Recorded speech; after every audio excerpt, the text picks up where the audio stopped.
வணக்கம். நிகழ்ச்சி மூலமாக உங்களை சந்திப்பதில் பெரும் மகிழ்ச்சி அடைகிறேன். வாழ்க்கையில் வெற்றி பயன் நோக்கி பயணம் செய்து கொண்டிருக்கிறீர்கள்.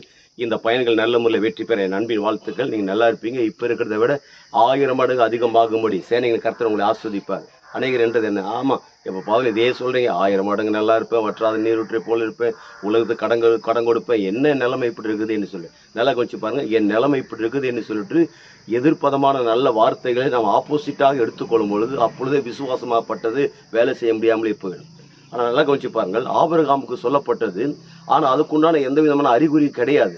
ஆனால் ஆபிரகாம் அதை குறித்து எண்ணவில்லை. அந்த சூழ்நிலைகள், அந்த கஷ்டங்கள், அது பிரேக் டவுன் ஆனது, அது விடாய்த்து போனது, தோல்வியானது, துக்கமானது, தோற்று போனது, எதையுமே அதை குறித்து ஆபிரகாம் சிந்திக்கவில்லை. கடவுள் எனக்கு சொல்லியிருக்கார். இதான் மேட்ரு. அப்போ நான் சொல்லுகிறேன், உங்களுக்கு தேவன் என்ன சொல்லியிருக்கிறார், உங்களுக்கு என்ன வாக்குத்தத்தம் கூட, அதை மட்டும் பாருங்கள், அதை மட்டும் யோசிங்க, அதை மட்டும் சிந்திங்க. இப்போ இருக்கிற சூழ்நிலை நெருக்கடியெல்லாம் வேறமா இருக்கலாம், அந்த பக்கம் திரும்பாதீங்க.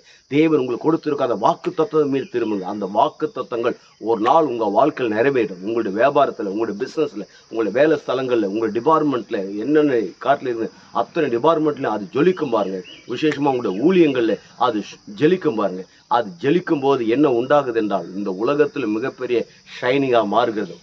நீங்கள் செய்கிற பிஸ்னஸ், வேலை ஸ்தலங்கள், ஊழியங்கள் வேறு லெவலுக்குள்ளாக மாறிருப்பாங்க. இப்படிப்பட்ட ஒரு தேவன் உங்கள் பட்சத்தில் இருக்கிறார். உங்கள் நேசிக்கிறதுனால தான் உங்களுக்கு வாக்குத்தத்தம் கொடுத்துருக்கோம். அந்த வார்த்தை பெருசாக பாருங்கள், அந்த வார்த்தை பெருமையாக என்னங்க. அதை குறித்து நம்ம சில நேரங்களில் பாருங்கள், இந்த உலகத்தில் மனமடிவாகிற வார்த்தையை நம்ம கேட்குறோம், அது நிமித்தம் சோர்ந்து போகிறோம், அது நிமித்தம் நம்ம மனமடிவாகிறோம், டயர்ட் ஆகிறோம், ரொம்ப கீழே இறங்கிறோம். அதை குறித்து தூக்கி அந்தானு போட்டுவிட்டு கடவுள் சொல்லியிருக்கிற வாக்குத்தத்தங்களை பெருசாக பாருங்கள். தேவன் எவ்வளோ பிரமாதமாக சொல்லியிருக்கிறார், கடவுள் எனக்கு எவ்வளோ பேசியிருக்கிறார், எத்தனை வார்த்தைகள் ஒவ்வொரு முறையும் தேவன் என்னோடு இடைப்பட்டது. அது பெருசாக எண்ணுங்க.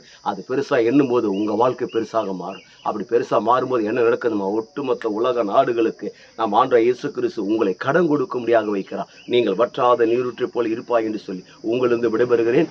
உங்கள் நண்பன் ரவி, பெரியபாளையம்.